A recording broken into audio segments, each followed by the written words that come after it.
can you even afford to eat things that will actually feed your estrogen, and you end up getting all these issues, given that even now women are still using the non-sticky pans because they are fancy, but that is estrogen. Women are still using detergents that have triclosan to wash their dishes and utensils. That is estrogen. And by the way, today I was walking into a supermarket and I realized there's this product that you people put in water to clean water. If you know that product, most of us use them. There's a product a blue container. We use that container, that product to actually sanitize our water, to clean our water so that it kills the microorganisms so that we can drink that water. Do you know it? If you know, do you know that product? I just realized that no, it's not chlorine. It's not chlorine. I need a good answer. It's a very common product that people use in their drinking water. So you go fetch water, and you, in your head, you're thinking this water is so contaminated, and somebody came with something to put in water so that it can clean that water. Got it so right. Hada Kimani. Yes, that's the product, the one that starts with W. Correct. Did you know that product, the active ingredient in that product, is the same product that is in that other agent that you use to remove stains from your clothes? There's another one that is used for bleaching. Which one again?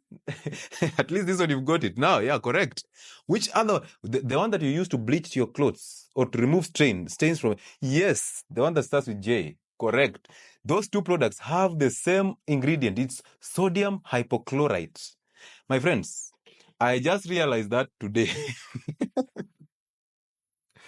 Like, I've never taken time to think about that product having the same bleaching agent to the other one. And it never hit me that hard. Like, I'm reading this product, I'm wondering, what am I saying here? Like, this is the same sodium hypochlorite that is in that other detergent, that other bleaching agent.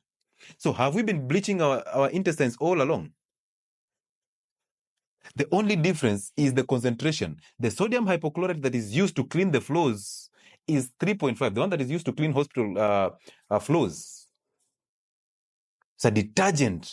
A detergent means something that kills 100% of bacteria. 100%. Leave alone antiseptic. Antiseptic spares. Detergent kills all bacteria. So imagine that one is 3.5%. Volume over volume. This other one that you use in your drinking water is 1.2%, nearly half the concentration. So imagine you have been have we been bleaching our intestines without even knowing? Have we been actually destroying our gut environment by killing the bacteria in the stomach without even knowing? Yet we are trusting this product, hoping that this product will change our lives for the better. Hello? Listen, your gut, acidic pH in the gut is enough to kill every microorganism that is in that water. Stop using that product from today henceforth, please. Please. My friend, don't use anything. Focus on concentrating stomach environments. Focus on concentrating that acid in the stomach. Use salt in your drinking water, pinch of it. It will help you concentrate the stomach pH. Start fasting at least 8 hours between meals. That will concentrate your stomach pH. And do prolonged fasts to fix the gut. That is enough to protect you. One day, you will understand. One day when you start reading, taking keen of this, I have used it before. And I trusted it so deep. I actually knew that this is life-changing. And the way it's packaged, and now it has the word water starting it. And you just feel like this one is going to change my water for good. This one is actually designed for water. And the names are this side and that side. You cannot even imagine the two are related. One is J, one is W. So by the time you're thinking that this is actually a detergent, a bleaching agent, my friend, how much of it have you used? Anyway, story for another day. As we talk about fixing the gut, we talk about the things that you should drop. This is one of the things that you should never attempt. Chlorine is another detergent. So if you're taking chlorine in your drinking water, what are you doing? What are you doing? When you're walking and scanning the supermarket shelves, your role is to read the ingredients. Read the ingredients. If they are beyond 3, Change the product. Simply move. Look at ghee. How many ingredients are there in ghee? For those of you who have been using ghee, how many ingredients are in ghee? Okay, so it's time for you to be keen. Ghee has only 2 ingredients. Two ingredients: the butter and the moisture. Is even moisture? Is moisture even an ingredient? For heaven's sake, two, two. But look at your seed oil, your favorite seed oil or vegetable oil. It has vitamin E. Where from? It has the vegetable oil. Which vegetable is in vegetable oils? They are seed oils. They come from seeds. It has vitamin D. Where are we getting vitamin D from the seeds? Vitamin D is coming from fatty things. Actually, vitamin D comes from cholesterol. That's why it's called cholecalciferol. Chole for cholesterol. So who told you vitamin D will be rich in a seed oil? If at all there is no vegetable in it and they labeled it vegetable oil, how will vitamin D be present in that? And then, of course, it has preservatives. it has to be preserved for it to maintain that clear thing that you see. And if you walk into supermarkets, you will see the shelves are there's so much seed oils literally everywhere.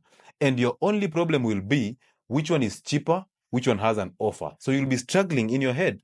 Once you just go on that shelf, it's the same to the sodas. Once you go to that shelf, that corridor for the seed oils, what you see is all types and brands of seed oils, and they have offers. And now your struggle will be, which one should I take that is more in quantity and maybe has an offer and less in price?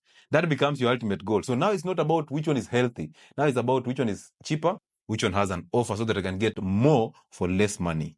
So they even hide ghee either on the topmost shelf or the shelf that is very low so that you don't see it as the first product. Because once you don't see it, you don't want to stress. You want to buy what is available at your eyesight. There are people who went to supermarkets to buy ghee and then came out with seed oils. They came out with seed oils. Do you think they are stupid? They are not stupid. It's just the marketing side of the food industry. They are so clean. They are so good at what they do. Remember, they have the topmost psychologists. Now they run even adverts of women cooking the best chapatis that has layers with that seed oil. And now at literally every man is running to this woman to just smell the scent of the good food, just to take a piece of that chapati from that woman who cooks using that seed oil. And now we are emotional beings. We fall for that emotional marketing. And tomorrow we are in the supermarkets buying the same seed oils that we saw on TV. Now remember this, that the mainstream media is not here to make you informed, to get you informed. The mainstream media is here to make sure that the agenda of the food industry and the big pharma is actually achieved. Abdulaziz is saying, we used to drink water direct from the rivers and never got sick. Yes, we used to even go and pick zambarao. Do you know zambarao? What is zambarao in English? At least if you're washing that orange and eat the peel, well done. But you wash the orange and then you... Who knows zambarao in English? We used to pick zambarao on a tree that was behind a toilet. They fall down, we send somebody up, he shakes that branch, and the zambaraos are falling down. It was raining yesterday, so we have a lot of mud here. We are picking those zambaraos from the mud and eating them without washing them in a river. When did we become so weak that now we have to wash everything? Listen to yourself. You even wash a fruit, the cover, and then you wash an orange. Once you've washed that orange, some of you even wash orange. I saw a video on TikTok, somebody washing an orange with soap. How weak did we become? And then after you wash that orange, and then you go ahead and peel off. Who bewitched us? Like, why were you washing it in the first place when you knew you remove the cover? Why don't you now wash the inner part? Guys, it's happening before your eyes. And I know most of you do that. You still go and wash an orange or a mango and then peel it off. So why were you washing it? If you knew you'll peel it off and throw out the bacteria on the peel, throw away the peel. So, hey, my job is not easy, my friends. Hey, when I was growing up, we used to take soda once a year or twice a year. We never had these common flus. We never used to take cetirizine and the chlorpheniramine, the antihistamines. We never used to see these things. Even seeing a chemist was a serious problem. But right now, every apartment that is being built, we have a liquor store on the ground floor, and then we have a pharmacy or a chemist on the same ground floor. So go buy alcohol, go drink, then come back for a medicine. So people are even they're even designing the apartments that the ground floor is basically for a pharmacy and for a liquor store. Have you noticed that? And then on the other side of the road, there's a guy who has a very big cart, mkokoteni, selling fruits. And you must pass there to just grab your watermelon and eat it. Businesses that will only survive 10 years from now will be businesses that actually change human life for the better. Pharmacies that will survive 10 years from now, when this information will be reaching 50% of the population, inshallah. Those are the pharmacies that will actually survive, the ones that are changing human beings for the better. The ones that are selling drugs, actually, let me use the word dispensing. The ones that will be dispensing medicines for the sake of emergency conditions. So these diseases that make them a lot of money, the diabetes, the hypertension, the ones that sustain their lives for the longest period of time because they know you will come back. Nada.